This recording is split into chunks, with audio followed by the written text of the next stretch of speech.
each year and lease that to maybe Conrail or somebody that'll put it to use. And basically, I hope to enjoy some real good steam railroad. Okay, well, this is, we're going to just wind it up for today. Okay. Thank you very much. Right, my pleasure. You give me a holler and we'll... Okay, will do. Appreciate it. Right. And just take a half a minute and interview Sam Freeman, who's my partner in this engine, without whom there wouldn't be a... Okay, thank you so much. Hey, Sam, just turn it off. I'd like to do a short interview. The edge of the platform onto the rail and went ass over tea kettle and broke her arm very badly. And they wrote all kinds of, you know, we were going to get sued, but nothing ever happened, so I don't know. Are we rolling now? Red light's on, right? Okay, this is Mr. Sam Freeman, and co-partner in this engine that we're standing in front of right now. Mr. Freeman, I don't know you, and perhaps you could sort of fill me in, and people would be watching this tape, as to your interest in railroading and so forth, how you got involved with all this.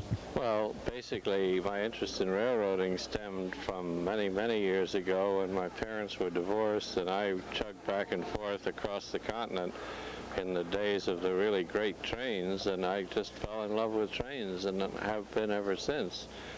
I worked for the Union Pacific for 2 years in California after I got out of college, and they discovered they could run the railroad without me at the tail end of the Depression, so I came back, and my father died about then, and I started running a farm, and then got into aviation and went through 5 years in the Army flying light aircraft all over the world, mostly in Europe, and then got started in airport, and along about somewhere in around 62, 63, I discovered Mr. Whitehead, or he discovered me, and he was then trying to get the Black River and Western off the ground, and I became involved with that, and later was general manager of it after we finally got started out of Flemington in 65. I was general manager of that until 73. Ross Rowland was one of our first volunteers at Ringo's on the Black River, and then he got sort of ambitious to run farther and faster than we were able to do on our little 12-mile line. So he started High Iron Company, which has been, I think, one of the more successful of the companies doing, what would you call it, the excursion-type main-line trips with big engines. And then I became associated with him a little bit with the Freedom Train, although my contribution there was mostly monetary. And after that, with this engine, which I helped inspect and buy and so forth, we're now more or less equal partners in what we call ourselves now the American Steam Locomotive Corporation. And the engine, as you know, is leased for this year to Chesapeake and Ohio, and hopefully next year will be leased to Amtrak. One reason being to go to the leasing approach is that insurance has become so fantastically expensive to have our own cars and run our own excursions. It's just getting to the point where you can't afford to do it at a price that people can afford to pay. So we feel that since Amtrak is interested, and Jesse approached us, it wasn't the other way around, that this is perhaps at least a solution to have the engine in service and being used, and then we're getting an income from it.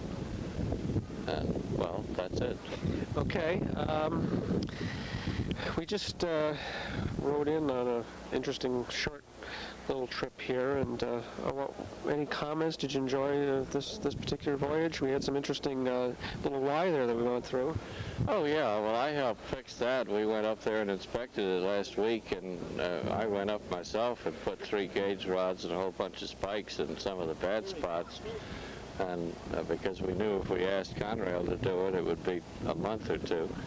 So, well, at least it worked, and we went around it with no serious problems. Well, I think the trip went very well.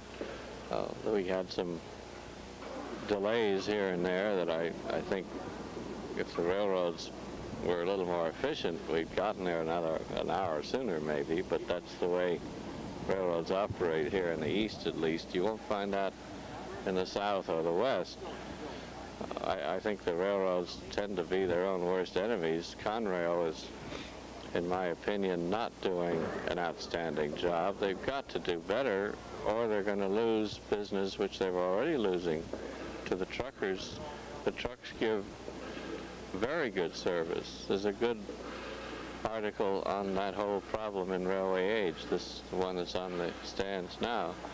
And the customers are saying, many of them, that they don't care how long it takes for their freight to come by rail, but they must know when it's coming.